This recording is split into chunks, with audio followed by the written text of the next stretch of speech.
Kerry Hannon is a work and personal finance expert. She's best-selling author of Great Pajama Jobs, Never Too Old to Get Rich, and seriously, about a dozen or so more. You have to go to Amazon.com and check out her library of books here. She's a content specialist, keynote speaker. We met because she crafted an article for the New York Times that I don't know featured a guy.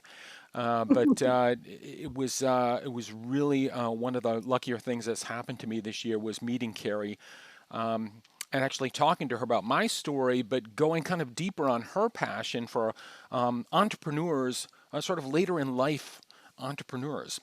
Um, and Carrie, I'm kind of curious, what do you, in general, what are you seeing? What are you hearing, about entrepreneurship for, let's say, a 50 plus generation during this moment of, high flux? Well, fantastic and a great question. And yay, you are the personification of it. This is what it's all about. I think this time has been really, uncertain and disconcerting and all of those things. But for people in this cohort, this age cohort, who may have been laid off or furloughed or what have you, there are these glimmers of hope coming up when it comes to entrepreneurship. I have just been hearing about one after another of individuals who have said, you know what? This is my time. I am going to use this time to really start something that I've always wanted to do. It's been an opportunity for people to do that soul searching, that inner MRI, as I like to call it, about why me, why now, why this product or service. But it truly is, it's percolating up there that this is a moment in time that people are making these pivots, they're making these transitions, and it's a perfect time in life to do it.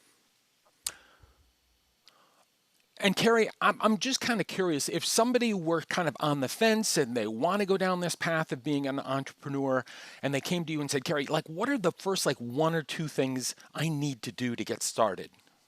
Well, here's where I would start. To begin with, as I just alluded to in that first answer, is you need to think about why me? Why now? Why this product and service? Where is there a need in the marketplace for it?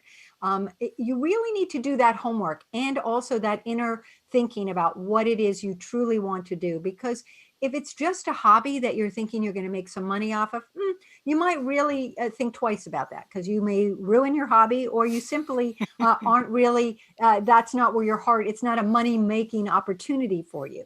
So I really think you need to do that sort of soul searching on that level. You also need to shift and think, okay, it's okay. Don't be, a lot of people are afraid to start. They're afraid to make that first step because for some reason they think it's a decision that's for the rest of their life. But you know what? It's not. This time of life is like a patchwork quilt. You might do a little something here. You might do something again in 5 years. You might do a couple of things at the same time.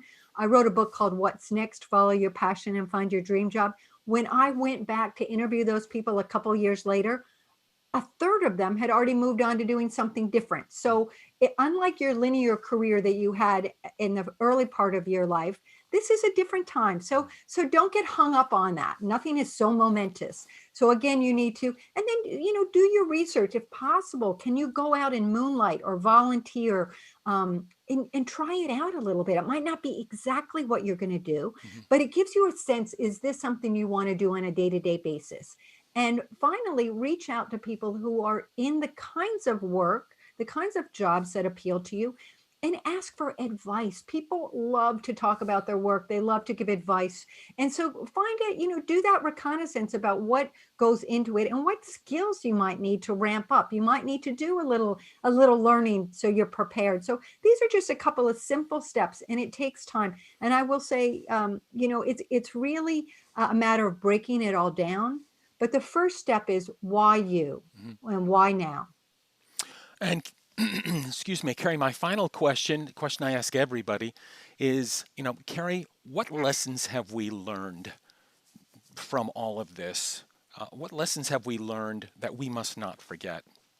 Yeah, and it's a wonderful question. And it truly is the uncertainty of things, that nothing is forever, that life changes on you quickly, and that we need to be prepared in the way we structure our lives to it's okay. You're going to have to make shifts. And this is about building resilience. And this is about having the mentality that you're always questing to learn new things, to try new things, to be curious.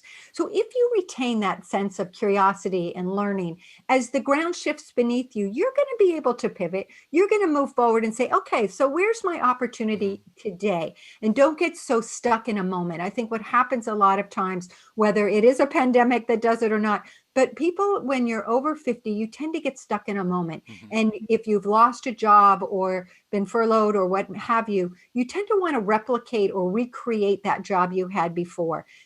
Throw that out the door. See Mhm. how you can redeploy the skills you already have to try something new that's truly going to make a difference in your lives and hopefully impact others.